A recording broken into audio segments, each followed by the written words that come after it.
Hey, good morning, everybody. It's Coach Dutremaine here with M&A Potential and Wellness. We're going to do a really quick lesson.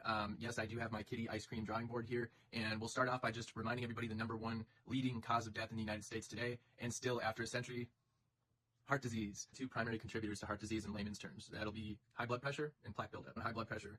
Cardiac tissue, the best way to describe it is kind of like a trampoline. Oops. Okay.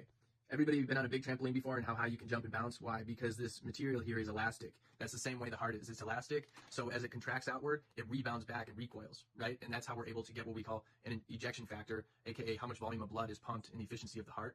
High blood pressure, chronic high blood pressure and hypertension over time, because this is something that happens over a lifetime. And that's why people at the end of their lives all are having these problems, is because high blood pressure, when it's pushing against that elastic tissue, it starts to thicken up. It gets the muscles thicken of the heart.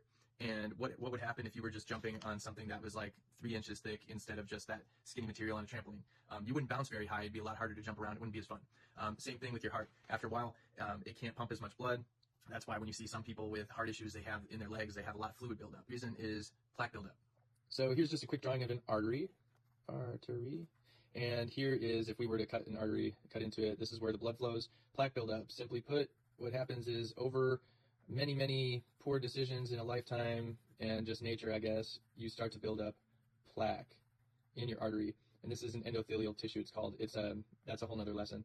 But ultimately, this plaque buildup over time starts to close off and restrict blood flow through your arteries, which is how we get heart attacks, among other things, especially in the coronary arteries, which are the arteries. Here's your heart. That's not what it looks like, but you have arteries and veins on here. These are your coronary arteries. If you get plaque buildup here, that's like the number one cause of how you get heart attacks. It reduces blood flow to your heart tissue, and then your heart tissue ends up dying because you can't get oxygenated blood to your heart tissue. Just about anybody can benefit from this information, whether you are this type of athlete, whether you're a bodybuilder, whether you're somebody that's putting down a beer and getting up off the sofa and trying to get better. Bodybuilders, it's just the name of the game. A lot of people are doing some steroids out there, among other things, and that boosts LDL cholesterol and can cause that plaque buildup that we were talking about, and the hardening of the heart tissue and the thickening of the ventricles. We all work really hard our entire lives, and we go to retire. You know, who wants to be in very poor health in retirement? After all that hard work, you put your savings away only to spend it to take care of the heart that's destroyed. You know, the idea is to just help people do better.